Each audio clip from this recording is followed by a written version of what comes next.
Hi, Elizabeth DeSalvo here from Trillium Architects. Today we're going to talk about what it means to build a green home. Sometimes people say sustainable, energy efficient, healthy. All of these things are wrapped up in the same general concept of what is a green home. I'm going to walk you through 6 concepts today that are all the biggest parts of building a green, sustainable, energy efficient home. The first concept is the amazing envelope of the house. We're talking about the roof, the walls, the foundation, the doors and windows. We're caulking, we're taping, we're covering all of the holes and gaps that usually happen in a normal home where all the materials meet up. The entire envelope is then very well air sealed. So what you get is a very tight, very well insulated envelope of the house. It's about controlling air and moisture traveling through the walls, traveling through the cracks, all that sort of thing. You want to control that because it'll make your house last a lot longer and it'll make your environment much more healthy and comfortable and easy to heat and cool. And you can open all the windows you want when the weather's nice and that sort of thing, but when it's hot, when it's dry, when it's moist, or when it's cold, any of those times that you want to be in control of your environment, you want your envelope to be that amazing, air sealed and energy efficient. The second concept we're talking about is the equipment that you need to heat, cool, and ventilate your home. We're talking about HVAC equipment that is extremely energy efficient to run, and it operates sort of on a different level. Usually we're looking at heat pump technology that's all electric to provide the heating and cooling for the house and also the hot water for the house. Heat pump technology is a technology that's advanced a lot in recent years. Heat pumps can be geothermal, but usually we're talking air source heat pumps for heating and cooling your house and your hot water. And we're talking about ERVs or HRVs, which are energy recovery ventilators that supply fresh air to the home while sort of taking the heat or cool that's leaving the house and transferring it to the incoming air. So the air is tempered before it comes into your house, so you're not pulling cold air into the house during the middle of the winter and that sort of thing. We're also talking about some dehumidification, humidification, and makeup air systems that are, ideal in houses that are very well sealed and well energy efficient. And we can get into that another time too. But basically, the equipment we're using here is very high efficiency, all electric. Why is it all electric? Because we want it to run on renewables. We'll get to that soon. Number 3, we're talking about healthy indoor air. We build these houses so that you, the people who live in them, can feel healthy while you're in there. The way we build, we're building walls that do not leak, which means that you're getting a lot less dust, you're getting a lot less mold or no mold and no mildew whatsoever in the house. There are no cracks for critters and dust mites to thrive in. So along with critters and dust mites comes all sorts of allergens in a house, and that affects the indoor air quality and that affects the way that people live in homes. So a lot of people are used to living in houses where they feel allergic a lot, they're sneezing, they're itching, that kind of thing, or the air is too dry or the air is too damp. In our houses, we control all of that, and you don't feel any sort of allergens in your house at all. A lot of our clients are so excited to live in a house like this because they've never experienced anything like it before. Also, the air is constantly overturned. We have energy recovery ventilators or heat recovery ventilators running 24/7 in your house. It's a very low speed fan and it doesn't draw a lot of energy, and it runs 24/7 to make sure you always have fresh air.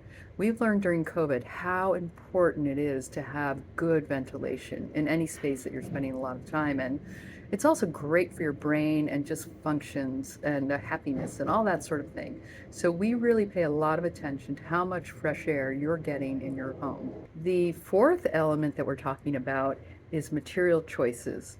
A lot of the materials that we use in our houses are materials that you would never find on what we call a red list. Agencies like Declare and other groups out there are monitoring the health of certain materials that you put in your house.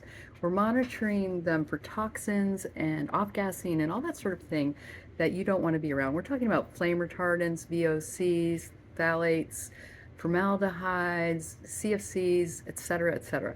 All of these things are found in the flooring, the wall paper, the shades, the furniture that you put in your house, and they can be quite bad for you, especially if you live in an environment where you don't have good indoor air quality, where the air isn't moving around a lot.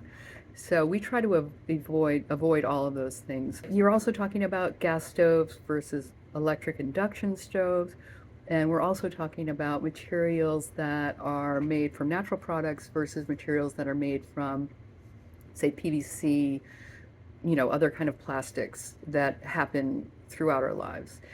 All the houses we're building, they're trying not only to be healthy for you, but healthy for the planet. So we're using a lot of plant-based products, insulations that are made from wood fiber, insulations that do not have any kind of plastics in them or any kind of foams. We try not to use foam insulation. We have outlawed PVC in our jobs, all these sorts of things, because we're looking at not only your health, we're looking at the planet's health, and we're looking at the health of people who are installing the products in the first place, because the install of these products can be quite bad for the health of the people doing the install.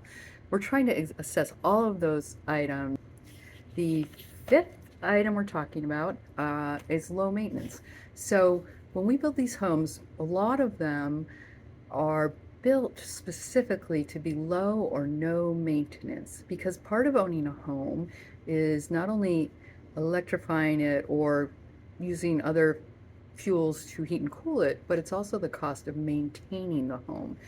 How often do the products need to be painted, cleaned, stained, replaced? We're thinking about all of those things when we're choosing the materials for your house, whether that's your interior wood floor or your exterior siding or your windows themselves, or even the plumbing fixtures that you're using. We're trying to buy things that we know will last a long time with almost no maintenance and be a quality item for you.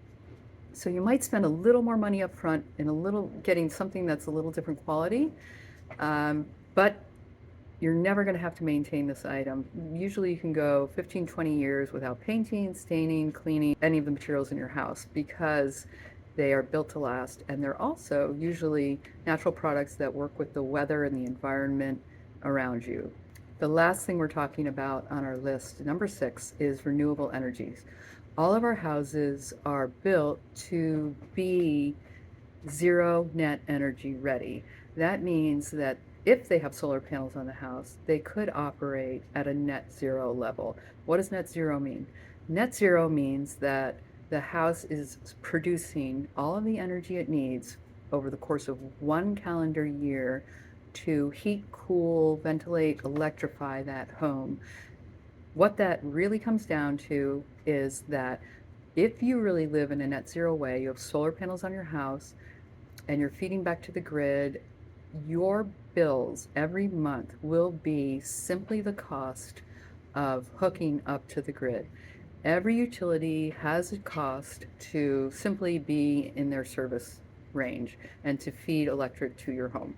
That's usually around $18 a month. So if you have a net zero home, over the course of the year, your energy bills for the entire house, meaning heating, cooling, hot water, electrifying your TV, all of your appliances, all of your outlets, your computers, everything will cost $18 a month, or that hookup fee to your local utility. And you don't have any other utility costs. There's no oil, there's no gas on site, there's no propane, nothing else.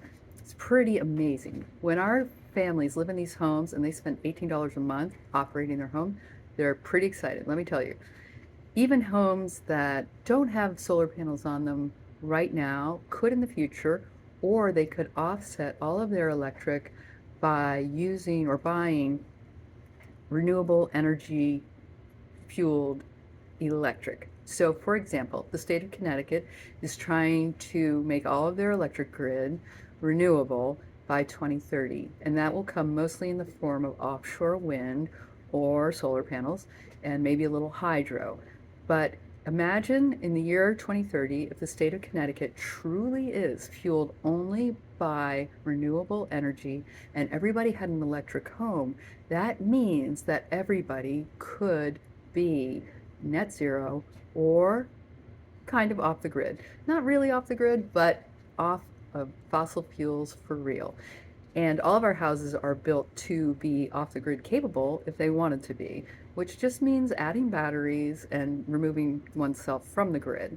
Someday I have a dream that every little house will have its own on-site power and will not be required to hook up to any grid anywhere, in which case we divest ourselves from all of our big utilities and any kind of fossil fuel capability at all, which would be pretty exciting. It's a little dream.